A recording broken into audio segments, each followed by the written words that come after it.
Hello, I'm Enrique Cardona and welcome to another episode of this podcast. Today we're taking a look at the most recent MCU property to be released this year, and that is WandaVision. It's been over a year since we saw any of the Marvel movies on the big screen, or any MCU property at all. Given the pandemic had to delay a lot of work, especially on Marvel, since they had a lot of things that they revealed in July 2019, after Avengers Endgame and Spider-Man Far From Home, we all just wanted to see what was next. They revealed other movies that they wanted to release as well as TV shows that they were going to put on Disney+. One of those series that they were going to release last year was a show called WandaVision. This series will focus on Wanda Maximoff and Vision. Now, we weren't sure what the show about them was going to be about. After all, Wanda and Vision's story came to an end after Infinity War and Endgame. And making a show about those two superheroes in which they never had a solo movie or series was going to be tricky. But the show then took a different approach and decided to make the show about two superheroes into a sitcom, or in this case, sitcoms in plural.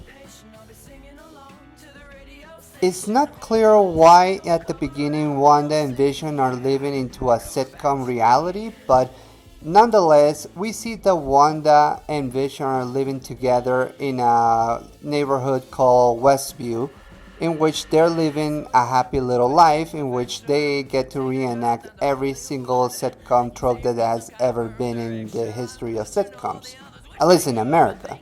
It's not quite clear how is this possible, but nonetheless, Wanda and Vision are living a happy little marriage life. This is probably the happiest moment that Wanda has ever lived in her entire life. But something is quite wrong with her world, as well as everything around her. As everybody starts acting weird and actually feel more tortured than actually be happy. And despite that, Wanda is trying the best she can to live up to her reality, as well as living a normal life.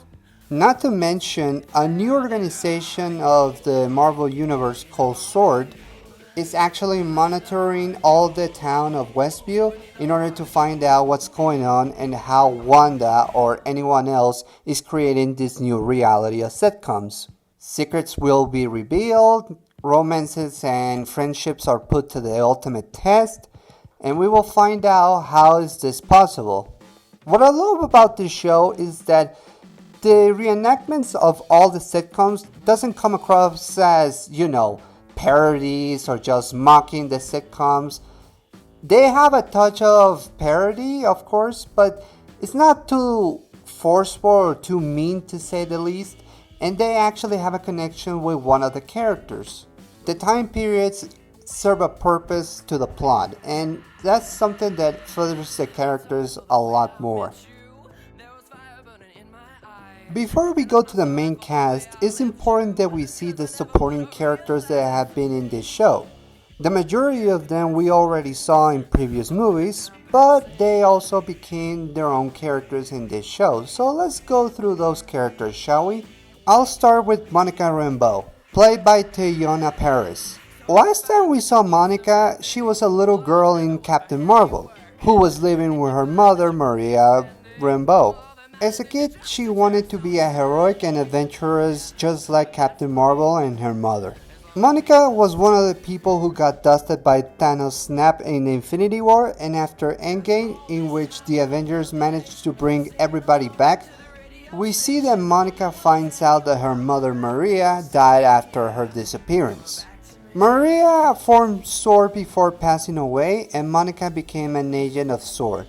However, because of the director Tyler Hayward said that she couldn't travel to space because she gonna be grounded, ordered by her mother, she had to be assigned to the mission in which she had to investigate Westview, in which she gets trapped there for a couple of days before realizing that she lives in a reality that Wanda created and tries to get out and convince Wanda to stop this. If I have to take away from the acting of Teyonah Parris as well as the character of Monica Rambeau, is a person that never gives up, even with people who are basically trying to be villains. In this case, Wanda. Because we see that Monica is trying to convince her that sometimes grieving is better and sometimes creating a reality in which she manipulates her own control is not a good thing and that she has to stop. But she's courageous and determined and she will not stop until finding out a solution. Another character who joins Monica Rambeau is Jimmy Woo, played by Randall Park. Last time we saw Jimmy Woo, he was an agent of the FBI trying to hunt down Ant-Man. And he was still trying to do the magic card thing. Randall Park not only serves as a comic relief, but also as a skilled person, as well as knowing that he also won't give up on the people he believes in. And he's more mature and open-minded than last time we saw. He's now willing to help superheroes on the matter, which is something that is refreshing to do. Also, he got a lot skilled not only with card tricks, but also with his escapes. And that's something good to see. Another character that joins in this show is Darcy Lewis, played by Kat Dennings.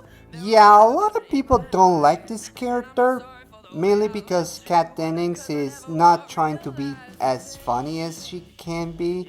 It's not a criticism, I mean, I've seen her before, she can be funny with the right material. But after Thor The Dark World, no one wanted to see Darcy Lewis again.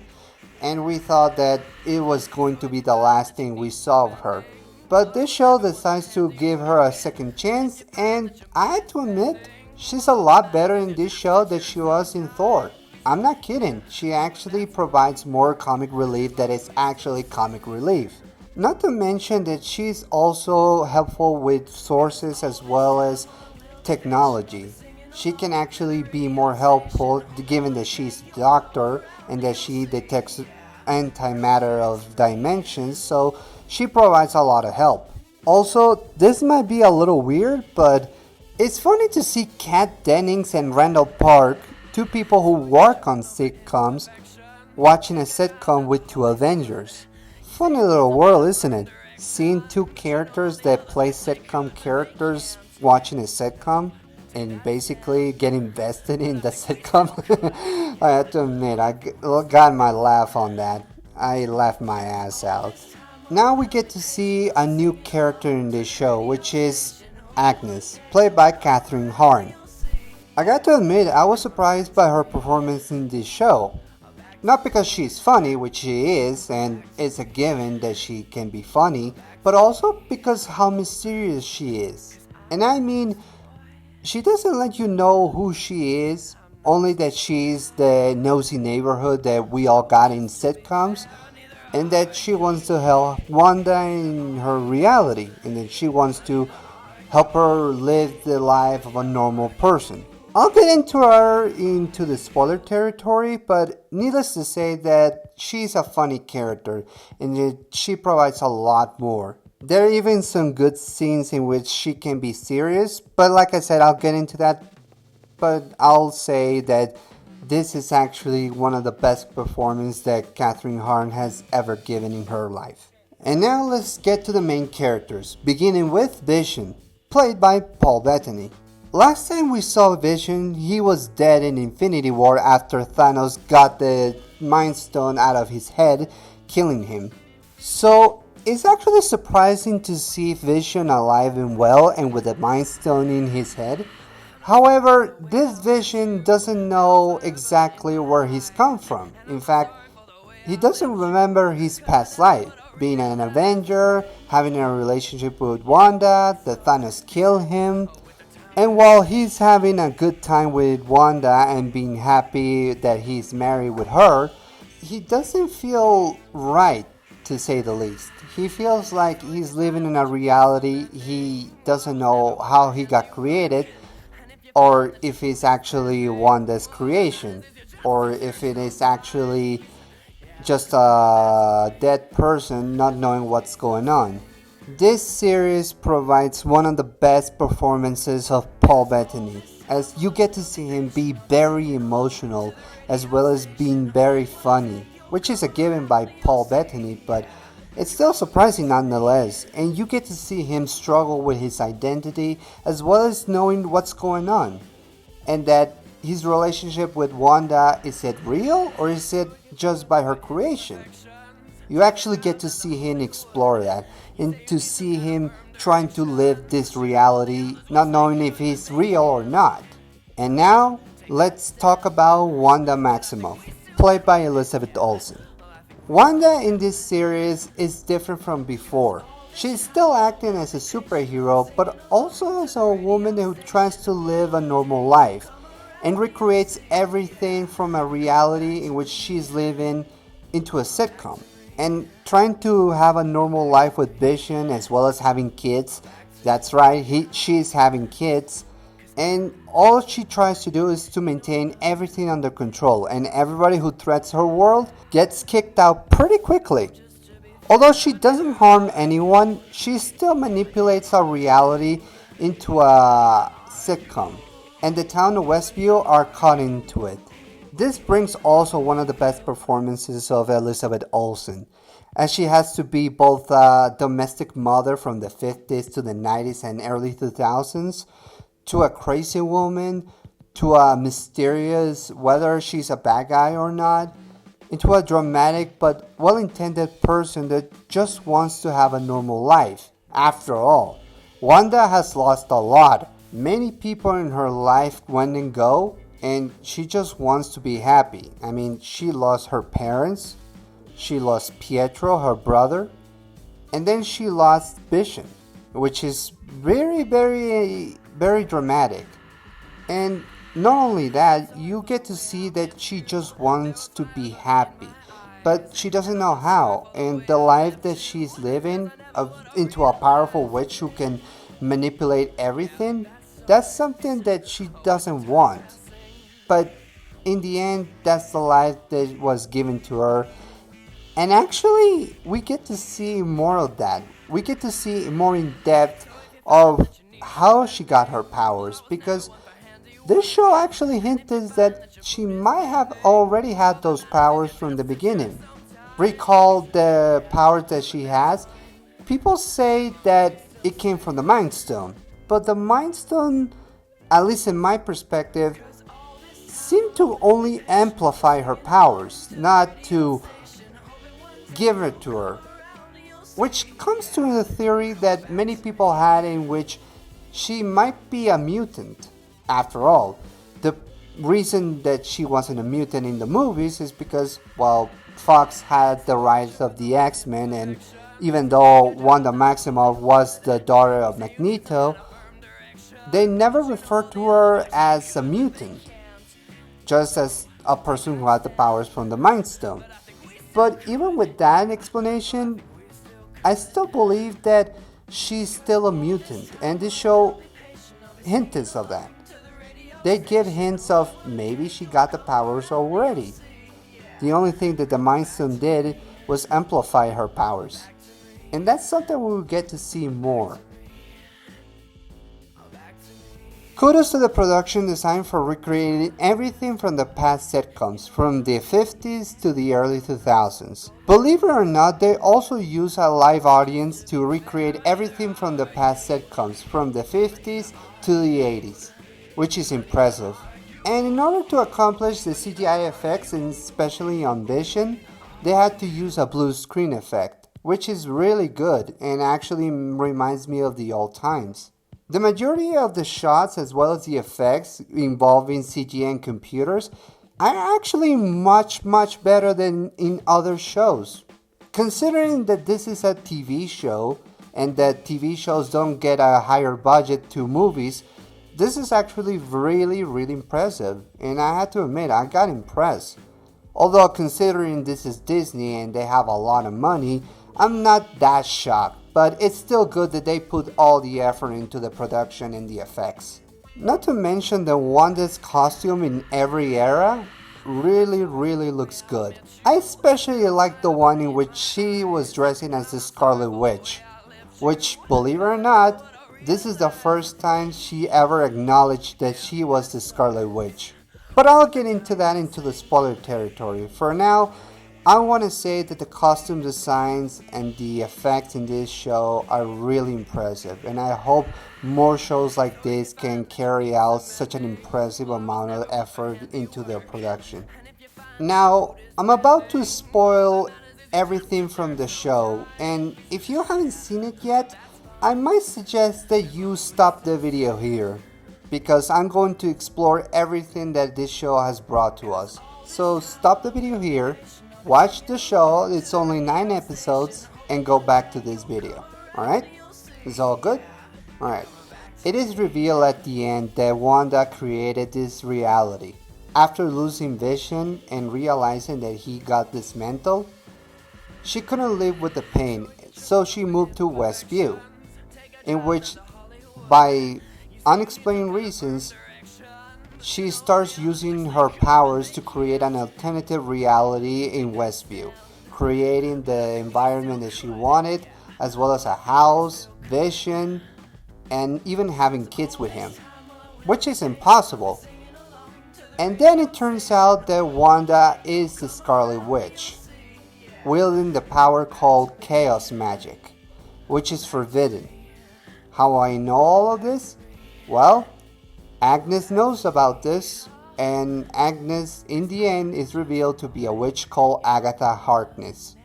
She has lived for thousands of years, and she has maintained her powers and using her powers, as well as reading books and mystical arts that we don't know about, but only a witch knows, and she has been alive for a very long time, wielding this power. She moved to Westview in order to find out about the powers of Wanda, and when she finds out that it's chaos magic, she forces Wanda to give her to her so she can wield it. But even more than that, it is revealed that Tyler Hayward didn't dismantle Vision. In fact, he recreated him to his own Vision. A Vision that is actually a puppet. And he's willing to kill as well as complete his mission, like a real machine. Or in his case, like Ultron. While everybody is trying to get to Wanda and Vision, we get to see Monica Rambeau trying to get into the Westview reality, in which her DNA gets altered in the barrier, causing her to have powers. Not to mention that now she can will everything and she can absorb energy as well, which is impressive. I don't know how her powers work, but I'm looking forward to see that in the next installment of the MCU. In the end, Wanda accepts her fate as the Scarlet Witch and defeats Agatha. While she doesn't kill her, she turns her into Agnes again so she can have an eye on the neighborhood. But in the end, Wanda has to say goodbye to Vision and her children, and she undoes the reality she created in Westview. This doesn't tell us what exactly he's going to do, and we don't know the consequences of her chaos magic. We're probably going to see it in Doctor Strange Multiverse of Madness, since this show is going to be connected with this movie, as well as Spider-Man 3 No Way Home. So I'm looking forward to that. It is also revealed that Maria Rambeau is still alive, and she's up space waiting for Monica, which is a good thing. I'm really glad that Monica can see her mother again. Oh, I'm probably going to have to say this as well, but there is a casting choice that they did in this show, and that is Evan Peters, who plays the real Quicksilver in the X-Men movies. He plays Pietro Maximoff. If you remember, Pietro died in Age of Ultron, but in this show they bring him back with Evan Peters, or so that we thought. It turns out that it was a fake Pietro, an actor that Agatha used to manipulate Wanda. Even though I don't like this twist, I kinda compare it to the Mandarin. Recall, the Mandarin was played by Ben Kingsley, which in the end it turns out that he was an actor too. That only he was used by Guy Pearce's character of the real Mandarin, if you can call it that. But yeah, many people were upset by this because we wanted to see this Quicksilver in the MCU. But I have some time to think about this, and I realize a lot of theories and a lot of people's expectations of this show is that they wanted to see things like Magneto, the mutants, or Spider-Man and Doctor Strange, and a lot of characters from the Marvel Universe to come to this show. Which, in hindsight, I don't think it would have been a great idea, because I wanted the show to focus on two characters, Wanda and Vision. And I wanted to see the conflicts they go across when they have to figure out the reality in which they are living in. So overall, even though I don't see more characters from the Marvel Universe, I have to admit, I like this show, and I don't mind to see it again in the future. So, what can I say about this show? How can I summarize everything that has happened? Well, if I had to say so, this show is about just moving on and grieving. Loss is something that we don't like to come across, but we have to deal with it in order to move on, as well as settle down. And this show provides that. The use of magic and reality warps and all the technology mumbo jumbo that has been in every MCU movie, it's all a tool to represent something that Wanda and Vision aren't coming across. Dealing with the fact that the reality they want to live in is a comfort zone, and that sometimes the world is very scary, as well as very tragic. But the beauty about this is that it's actually exploring these deep insights of depression, anxiety, and just overall sadness that sometimes we have to deal with in order to move on. Wanda represents pretty much what any of us will do in this scenario. Create a reality in which we feel comfortable with and that we can control, only to realize that sometimes it's not a good thing. Sometimes it's better to do things your own way instead of just controlling everybody. To choose your own path, to deal with grief and loss, and that sometimes tragedy happens, but we can always thrive through that. We can learn, we can evolve. That's what I got from this show. And I'm glad to see that Wanda Maximoff has getting a lot more attention, and that Vision is not dead, and that he can actually be good again. Recall, the Vision, the real Vision, got his memories back, so he's around somewhere in the MCU. We don't know where, but he could pop up in Doctor Strange Multiverse of Madness, so he can appear there. But overall, I like this show. It didn't blow me that away, but I'm still glad that I saw it. And I hope to see more of these MCU TV shows connected to the MCU movies. But overall, I highly recommend it, and I'm sure a lot of people are watching it right now. So there's that, and I'm glad to see an MCU property finally getting released. Even though it's not in the big screen, I'm just glad that I saw it. Well, I hope you liked this podcast, and I hope to see you guys soon. Please give a like on this video, subscribe to my channel, and if you want more notifications, click the ring bell. You get more content on the way. Next time, we'll see what happens to the Zack Snyder universe when we see the Snyder Cut of the Justice League. Until then, peace.